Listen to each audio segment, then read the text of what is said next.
आप लोगों को पता है भैंगे लोग कौन होते हैं? Squint eyes. आप में से तो कोई भी नहीं है ना? मैं इसलिए पूछा था क्योंकि एक बार पहले भी ऐसे ही एक आदमी आ गया था और उसने मुझे कुर्सी उठा के मार दी थी। वहां चली गई थी।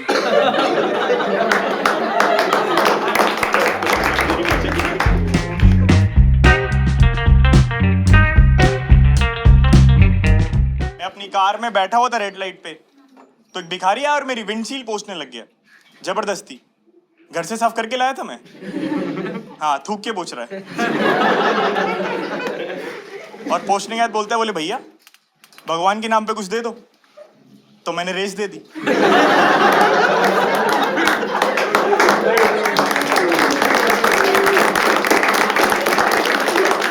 कहा जा तू भगवान के पास ही जा, क्या काम है तेरा यहाँ पे? तो मेरी विंडशील पे ऐसे अटक गया, तो मैंने सोचा इसे उठाने के लिए पूरा तो गिराना पड़ेगा। मैंने थोड़ी और रेस दी, तब जाके प्रॉपर गिर चुका था एकदम कि धरती चाट रहा अपनी जीप से। मैंने उतर के देखा, मेरे पे गुस्सा कर रहा है, कह रहा भैया आपने ना मेरी ट्राइसेप तोड़ दी। मैं कहा ये ट्राइसेप है तेरी? कौन बताएगा इसको ट्राइसेप के बारे में? एजुकेटेड लोगों की बातें ये सब। पर मैंने सोचा इसका घुटना छिल चुका है, इसको इसके घर ले जाता हूँ। मैंने उसको एक ऑटो में बैठाया, हम लोग जा ही रहे थे, एक रेड लाइट हुई, सिग्नल हुआ, ऑटो वहां रुक गया। ये चूतिया वहां पे उतर के भीख मांगने लग गया।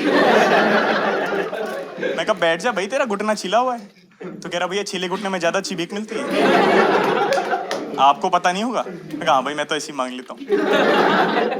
हम जैसे उसके घर पहुंचे, उसकी बीवी भागते है, मुझे लगा मेरे को मारी, पर उसी को पेलने लग गई। कह रहा दारू रे, तुझे कितनी बार बोला है दारू पी काम पे मत जाया कर। बोल रही है, बोले भैया ये आदमी मुझे बहुत परेशान करता है। मैं कहा मुझे खुद कर रहा है सुबह से। कह रही आपको परेशान कर रहा है? मैं कहा बोली रुको अभी इसकी ट्राइसेप पकड़ के इसको नीचे गिराती हूँ।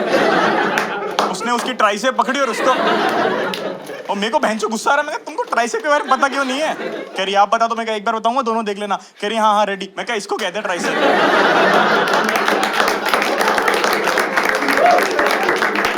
कह रही थैंक यू भैया, आपने हमें ट्राइसेप के बारे में नॉलेज दिया। अब हमारी साथ पूछते इसी को ट्राइसेप बुलाएगी। पूरी फुटपाथ पे बात फैला दी उसने। कहता मैं तो अपनी पति की ट्राइसेप पे सर रख के सोती हूँ रात को। ये तो बेस्ट है। मुझे जॉब से निकाल दिया और बहुत ही बेकार रीजन दिया कि तुम ऑफिस में समोसा खा रहे थे। मुझे बहुत गुस्सा आया इस बात से। मैं एचआर के कमरे में गया, मैं कहा सर आप मुझे ऐसे समोसा खाने की वजह से नहीं निकाल सकते। बोल रहे दिवेश फालतू बात मत करो, तुमने श्वेता की जांग पे रख के समोसा खाया। मैं कहा तो क्या हो गया, कल श्वेता भी तो अपनी जांग पे रख के टिफिन खा रही थी। मैं समोसा नहीं खा सकता?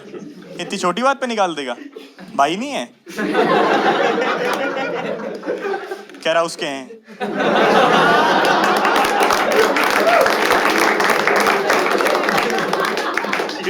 और तीनों अरे तेरे पास सिर्फ 5 मिनट है। मैं कहा इतनी देर में तो मैं एक रसमलाई और चटका जाऊंगा। तू मुझे अंदर तो जाने दे। निकाल दिया मुझे और अब मैं दिन भर फ्री रहता हूँ घर पे और इंस्टा चलाता रहता हूँ। फीड बिल्कुल फक्ड हो गई है मेरी, ऐसा कुछ नहीं आ रहा जो मेरे काम आ जाए। आ रहा है मेरी फीड में 5 यूनिक वेज टू वेयर अ ब्रा। सीख गया हूं मैं, घमंड आ गया मेरे अंदर। 4 लड़के को बीच जाए खड़ा हो जाता, साइड हो जाओ चारों। तुम जितनी होनी उतनी यूनिक तरीके आते हैं मुझे ब्रा पहनने के। वो चारों ने मुझे बीच में बिठाया और सर पे हाथ फेर के हुए बोला तू ब्रा कैसे ही पहन ले तो यूनिक ही लगेगा, तेरे को इतनी यूनिकनेस की जरूरत नहीं है। मैं कहा बात तो इसकी बिल्कुल ठीक है। स्टॉकर मुझे बहुत ही घटिया लगते हैं इंस्टा पे। आप लोग पता स्टॉकर कौन होते हैं? आपकी प्रोफाइल पे आएंगे, देखेंगे, पूरी देख लेंगे और फिर थूक के चले जाते हैं कि अरे इसकी जिंदगी तो हमसे बढ़िया चल रही है। एक लड़की 1.5 महीने से परेशान कर रही है मुझे, रोज मेरी स्टोरियां देख के जा रही है, फॉलो नहीं कर रही। मैंने अगली स्टोरी ये लगा दी, दिव्या फॉलो करके जा। उसमें भी नकटी फॉलो करके नहीं गई। उस दिन उसको दिखाने के लिए स्टोरी लगाई थी, वही देख के नहीं गई बस। बाकी सब पूछ रहे हैं भाई ये दिव्या कौन है। मुझे मैसेज रिक्वेस्ट भेज रही है बिना फॉलो करे कि हाय, मैंने हाय का रिप्लाई दे रही है, कह रहे आप कौन? तो पता होगा ना तुझे मैं कौन हूँ यार, तूने मैसेज किया है मुझे। मैं कहा मैं दिवेश। कह रही कहाँ से हो? मैंने कहा मैं जयपुर से हूँ। मैं कहा तू कहाँ से? कह रही दिल्ली से। बोली क्या करते हो? मैंने कहा मैं स्टैंड अप करता हूँ। मैं कहा तू क्या करती? कह रही मैं दिल्ली में मॉडल हूँ। मैं कहा तेरी डीपी देख के लगता भी है तू दिल्ली की सबसे बड़ी मॉडल है। बोली खाने में क्या पसंद है आपको? मैं कहा मुझे तो रसमलाई बहुत ज्यादा पसंद है। यम यम। फिर उसने बोला आ जाओ दिल्ली खाने चलते रसमलाई। मैं कहा ठीक है बाबा परसों आता हूँ, रसमलाई खाने चलेंगे। फिर उसने गुड नाइट बोला, एक फ्लाइंग किस दे दी। मैंने भी गुड नाइट बोला, एक फ्लाइंग किस दे दी। कुछ गलत नहीं है इसमें। मैंने 2 घंटे बाद वो डीएम वापस खोला, और अब उस औरत ने अपने सारे मैसेज अनसेंड कर दिए। उसमें मैं क्रीप लग रहा हूँ।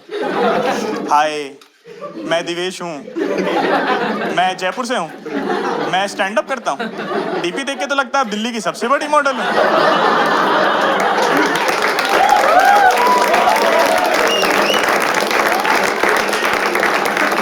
रसमलाई तो मुझे बहुत ज्यादा पसंद है। यम यम।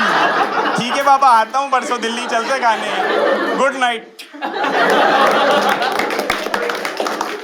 और इन सब चीजों की वजह से बहुत ज्यादा बेइज्जती हो गई है मेरी लड़कियों के बीच। अब मुझे अपनी इज्जत लाने के लिए मुझे उनके लिए अच्छे अच्छे जेस्चर्स करने पड़ते हैं।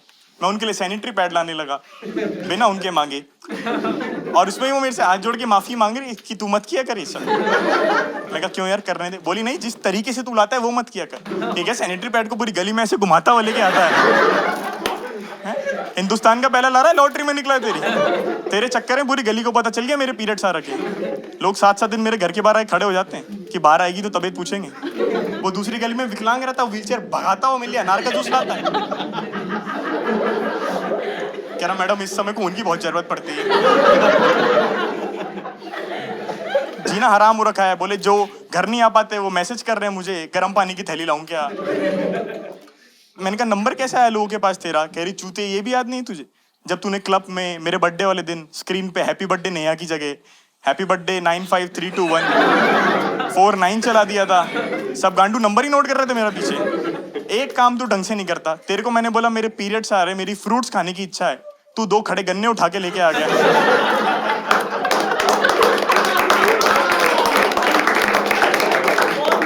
मैं कह रहा हूँ भाई ये ज्यादा मीठे निकलते हैं, तू मान ही नहीं रही मेरी बात। बोली सैनिटरी पैड तो घुमाता हुआ लाता है और चॉकलेट जेब में रख के लाता है। मैं कहा यार वो चॉकलेट घुमाता लाता हूँ, तेरी गली के बच्चे पकड़ लेते हैं, धमकियां देते हैं उल्टी सी। कह रही 10 रुपए की किटकैट के चक्कर में टट्टे बुड़वा के जाएगा क्या। मैं कहा हमारे फ्यूचर के बारे में तो सोच। मेरा दोस्त ट्रैफिक पुलिस में ठुल्ला है, बहुत ही ऑब्सेस्ड है वो अपनी जॉब से, बहुत ज्यादा। मैं उसके घर की गली के बाहर खड़ा था, मैंने उसे फोन किया। मैं कहा भाई कहाँ आना है, तो बैल्कनी से खड़ा होके बोल रहा है आजा, सीधा आजा। मैं कहा कैसे जिएगा इस बुद्धि के साथ, इसकी बुद्धि ठिकाने लगानी पड़ेगी। मैंने उसे लड़कियों के साथ डेट पे भेजना चालू किया, वहां पे भी कैरेक्टर में। लड़की बिना हेलमेट के आई उसे वहीं डांट रहा है। उसकी स्कूटी की फोटो खींची है पहले उसने, आरटीओ भेजी है। कह रहा ऑनलाइन चालान कटाइए इसका पहले। कि लड़की भी बोल रही है मैं तो कॉन्ट्री में डाल दूंगी। अंदर गए, उसमें भी लड़की बढ़िया है। लड़का कह रहा है अरे जल्दी कर लो। बोले क्यों, मेरा सिग्नल चालू है। लड़की बढ़िया है, हाथ पाथ पकड़ रही है, फ्लर्ट कर रही है। बोल रही है आप भी कुछ कर लो, तो सीटियां बजा रहा है। कह रहा आजा साइड में, तेरी आरसी जब्त कर ले लाइफ टाइम के लिए। बट मैं और मेरा दोस्त 4th क्लास में थे जब हम लोग स्कूल टूर पर पहली बार तमिलनाडु गए थे, और वहां हमने पहली बार ब्रा देखी थी। एक मेंदू वड़ा के थैले पे लटक रही थी। मुझे तो वो देख के बिल्कुल समझ नहीं आया क्या कर रही है यहाँ पे। मैं तो चुपचाप बैठ गया। पर मेरे दोस्त ने बताया मुझे कि भाई ये ना शायद यहाँ पे बड़े साइज के मेंदू वड़ा बनाने के काम आती है। ये जो सूजी का बैटर है डाला कप में और 2 साल से प्रेस कर दिया ताकि एक अच्छी शेप आ जाए, फिर सीधा खोलते तेल में। ये जो अन्ना खड़े हैं ना, ये 32B के मेंदू वड़ा बनाते हैं। मैं कहा भाई तू शायद सच कह रहा हूँ, मैंने खा के देखा, उस पर जॉकी लिखा हुआ था। मैंने 2 बाइट और लिए, मेरे मुंह में धागा आ गया। मैंने बोला अंकल को थोड़ी ढंग की क्वालिटी की इस्तेमाल करो यार, बोलो भाभी जी को। कह रहा हुआ तमीज से, पड़ोसन की है मेरी। मैं भी अपने दोस्तों के साथ फ्लैट पे पार्टी कर रहा था, बियर पी रहा था, तो इतने में ही मैंने देखा बाहर से ढोल बजने की आवाज आई, तो मैं नाचने लगा। पर 2 मिनट नाचने के बाद रियलाइज हुआ कि यार बाहर जाके नाच लेता हूँ, ज्यादा मजा आ सकता है मुझे। तो मैं अपनी बियर और 2 10-10 के नोट लेके बाहर जाने लगा कि बारात मुड़ाने काम आएंगे। मैं बाहर गया, मैंने आंख बंद करके 2 10 के नोट उड़ा दिए। और जब मेरी आंख खुली तो मैंने देखा एक बुढ़ा मर गया था, उसे ढोल भी लेके शमशान ले जा रहे थे। और वो जो 2 10 के नोट फेंके थे मैंने, वो घूम घूम के बीच अर्थी में जा रहे। मुझे सबसे बढ़िया बात ये लगी, लोग अर्थी छोड़ के लूट रहे कि बुढ़ा तो मर गया, 10 रुपए तो देके जाएगा, इसको जलाने के बाद ई रिक्शा से घर चले जाएंगे। और अर्थी रुक गई, मेरे को देख रही कि क्या कर रहा है ये। और मेरे हाथ में बियर थी, और मेरे साथ जो मेरे 4 दोस्त बाहर आए थे बियर पी के अभी वहीं नाच रहे, क्योंकि उनने ढोल बजाना बंद नहीं की। और मुझे कह रहे हैं दिवेश कुछ कर कुछ कर कुछ कर। तो मैंने ऐसे ही आउट ऑफ क्यूरोसिटी नशे में अर्थी वाले लोगों से ही पूछ लिया। मैं कहा कैसे मरे? तो कह रहे हैं ऐसे ही किसी की मैयत में बियर पी के नाच रहे थे।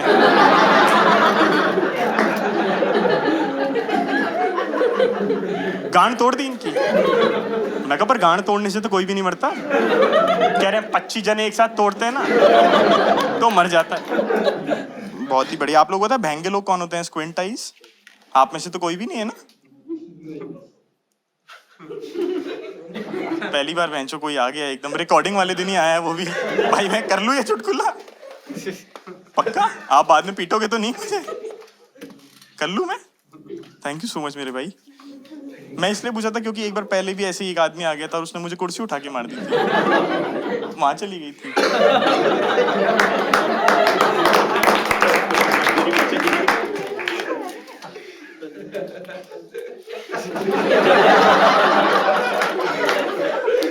पर मुझे बचपन में लगता था कि ये जो भैंगे होते हैं ये हमेशा ऑर्गेज़म में रहते हैं कि अरे भाई कैसा है?